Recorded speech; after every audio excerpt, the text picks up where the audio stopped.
Think about the last bite of a meal that actually satisfied you. Not the moment you put the fork down. The moment before that, when your body quietly made the call for you. You didn't sit there counting calories in your head until some number clicked over. Something else decided, and it decided using a sensing system a lot stranger and a lot more layered than most people ever stop to consider. Here's the first thing that surprises people. Your stomach has no idea how many calories you've eaten. It literally can't know. There is no nerve ending anywhere in the human gut that measures kilojoules. What your stomach actually measures is volume, plain physical stretch, and for the first several minutes of any meal, that crude stretch reading is basically the whole story of why you start to feel full. The wall of the stomach is lined with mechanoreceptors, nerve endings built into the smooth muscle that respond to tension and stretch, not to chemistry. As food and liquid pile in, the stomach wall gets pulled outward, and those receptors fire harder the more they're stretched. This isn't a loose comparison. It's the same basic sensor type you'd use to measure strain on a bridge cable, a physical bend converted straight into an electrical signal. That signal runs up the vagus nerve, the 10th cranial nerve, the main communication line between gut and brain, made up of something like 90,000 individual fibers threading up through the diaphragm into the brainstem. This was actually shown with surprising precision back in 1912. The physiologist Walter Cannon and his student Arthur Washburn ran an experiment that sounds almost medieval by today's standards. Washburn swallowed a balloon wired to a recording device, and Cannon tracked how far the balloon stretched against what Washburn reported feeling: hunger, fullness, in between. The two lined up almost exactly.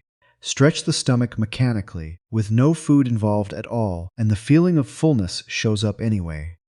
Cannon had isolated the mechanical channel from the nutritional one over a century before anyone had the tools to trace the molecular biology sitting underneath it.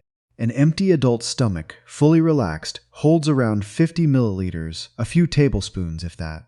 But it's not a fixed container. It's built from 3 layers of smooth muscle, oblique, circular, and longitudinal, and it can do something physiologists call receptive relaxation, a reflex run through the vagus nerve, discovered back in the 1950s, that lets the fundus, the upper dome of the stomach, balloon outward to take in a meal without a matching spike in pressure. In practice, that means the stomach can stretch to hold close to a liter, sometimes quite a bit more depending on the person, before the pressure receptors start firing at a rate the brainstem reads as real fullness rather than ordinary give. And those mechanoreceptors aren't spread evenly. They're packed most densely not in the fundus, where all that stretching is happening, but down in the antrum, the tougher, more muscular section near the exit into the small intestine. So the strongest stretch signal arrives right where the food is about to leave. But stretch on its own is a blunt tool. It can't tell your brain whether you just ate a bowl of salad or a bowl of butter. A liter of water stretches the stomach exactly the same amount as a liter of cream, and yet your body needs a completely different response to each of those. So there's a second system running alongside the first one, and this one's chemical, not mechanical, and it starts not in the stomach, but further down, in the small intestine. As partly digested food, chyme moves from the stomach into the duodenum. Specialized cells lining the intestine sense what's actually in it. Fat, protein, and carbohydrate each set off a different reaction. When enteroendocrine eye cells come into contact with fat and protein breakdown products, they release a hormone called cholecystokinin, or CCK, first isolated and identified in 1973 by James Gibbs, Gerard Smith, and Randall Young at Cornell University Medical College. CCK does 2 things at once.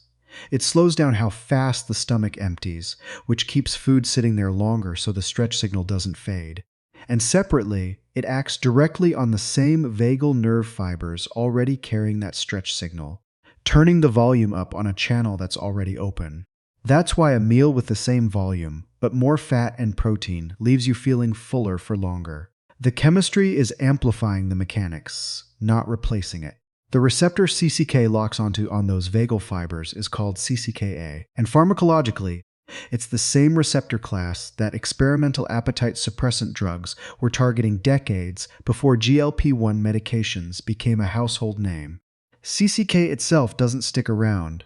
Its half-life in the blood is measured in minutes, broken down almost as fast as it's released. That's not a flaw in the system. It's exactly why CCK is good at signaling something urgent about this one meal right now, rather than something that needs to last. It tells the brainstem, slow down, hold the door, and leaves the longer math to signals built for that job. Further down still, in the ileum and colon, L cells release two more signals once they detect nutrients, carbohydrates and fats in particular, that have traveled further than they normally would. Peptide YY and glucagon-like peptide 1 or GLP-1. Unlike CCK, which mostly works through nerve signaling, these two travel through the bloodstream directly, crossing into a small patch of the brainstem called the area postrema, one of the very few spots in the central nervous system where the blood-brain barrier is deliberately leaky, built so circulating hormones can talk straight to neurons. This was demonstrated with real clarity in a study led by Rachel Batterham at Imperial College London, published in Nature in 2002.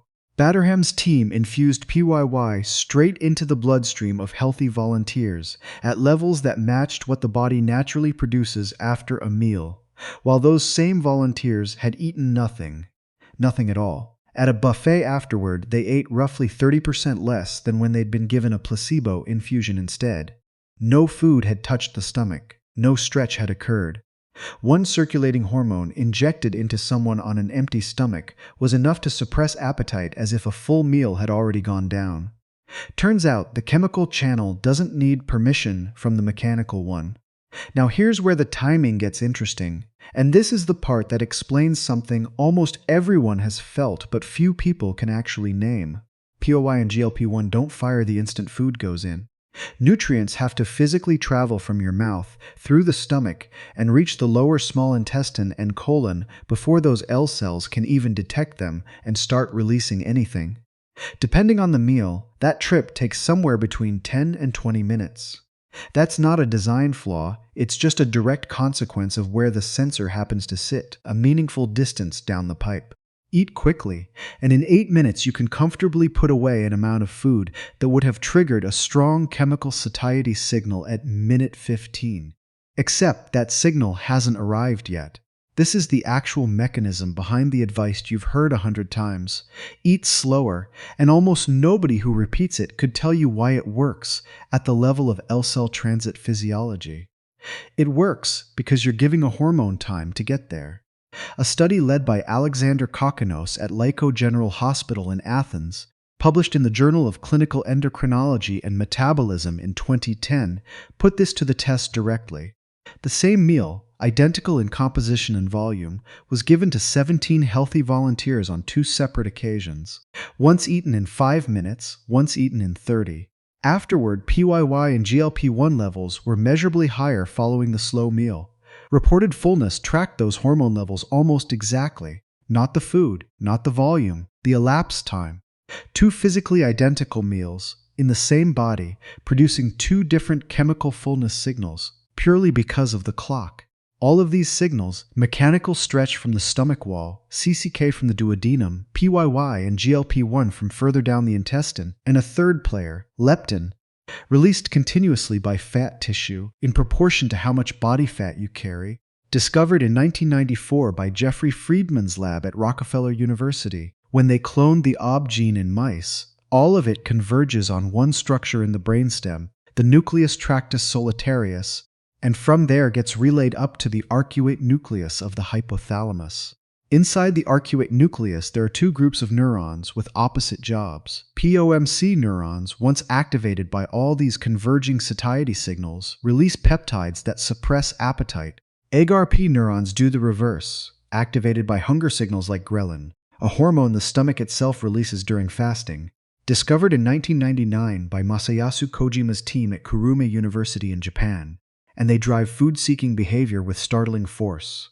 In mouse studies, switching on AgRP neurons directly, using light, can get an animal eating within seconds, even one that just finished a full meal. That's not a mild appetite nudge. That's closer to a hardware override. Work out of Zachary Knight's lab at UC San Francisco, using fiber photometry to watch AgRP neuron activity in real time in mice that were awake and moving around, found something that reshapes this whole chain. AgRP activity doesn't taper off gradually as digestion proceeds, the way you'd expect if it were tracking nutrient absorption. It collapses within seconds of the first bite, long before any nutrient could realistically have been absorbed, broken down, or turned into a circulating hormone. Just the sensory act of eating, the mechanical experience of food hitting the mouth and throat, is enough to almost instantly shut down hunger signaling, and then the slower mechanical and chemical channels described above step in to sustain and reinforce that. The nervous system front-loads a fast, cheap guess, food is coming, and then spends the next 20 minutes checking that guess against what actually shows up. So the feeling you call fullness isn't one signal.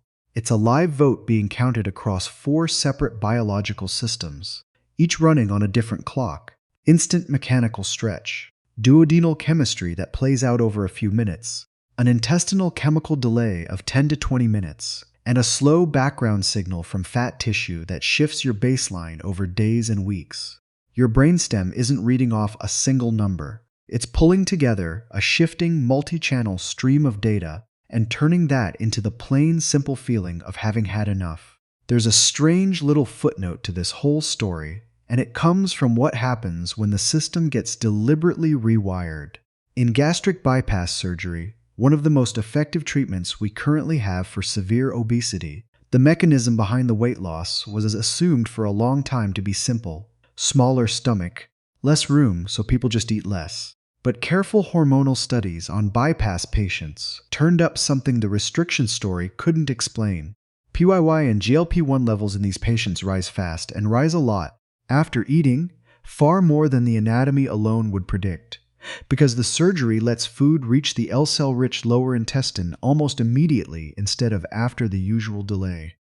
Patients often describe a genuine involuntary drop in their interest in food. Not willpower, not restriction, but an actual change in the chemistry connecting eating to the signal that says stop. The surgery didn't shrink someone's need for willpower. It rewired the timing of a hormonal cascade that had been sitting in their body the whole time. Carel Leroux, working across studies at Imperial College London and later University College Dublin, took this even further. His team compared gastric bypass patients against a separate group who'd lost the same amount of weight through diet alone, matched so that total body fat, and therefore leptin output, was roughly equal between the two groups. If restriction and lower fat mass were the whole explanation, both groups should have reported similar hunger. They didn't. The bypass patients reported noticeably less hunger and more fullness after equivalent meals, and their blood work showed the elevated PYY and GLP-1 response you'd expect from the rerouted anatomy. The diet-only group, despite carrying the same lower body weight, showed the opposite, the familiar pattern of sustained restriction, rising ghrelin, falling leptin, a body chemically straining to get back what it lost. Same weight, same starting point, opposite hormonal experience of hunger. The surgery hadn't just made the stomach smaller, it had changed the conversation happening between the gut and the brain. Some of this is genuinely still unsettled. Exactly how much weight the brain gives to each of these 4 channels, how stretch stacks up against CCK, against the delayed PYY signal, in a real, messy, ordinary meal is still an open area of research, and it seems to vary meaningfully between people in ways nobody's fully tied to genetics or gut microbiome yet. Though both are suspected to play some role, the physics of stretch and the chemistry of CCK are on solid ground. The exact weighting inside the arcuate nucleus during a normal meal in a normal person is closer to a reasonable working model than settled fact, not certainty, calibration. And that distinction matters because it's exactly what the modern pharmacology built on top of this system depends on. The GLP-1 drugs now prescribed widely for weight management work by artificially stretching out a signal your own L cells already make naturally after every meal. The drugs didn't invent a new channel. They borrowed one that Rachel Batterham's generation of gut endocrinologists had already mapped out, and just made it last for days instead of minutes. So go back to that last bite, the one that satisfied you. In the seconds around it, the wall of your stomach was mechanically stretched, reporting that stretch through 90,000 vagal fibers.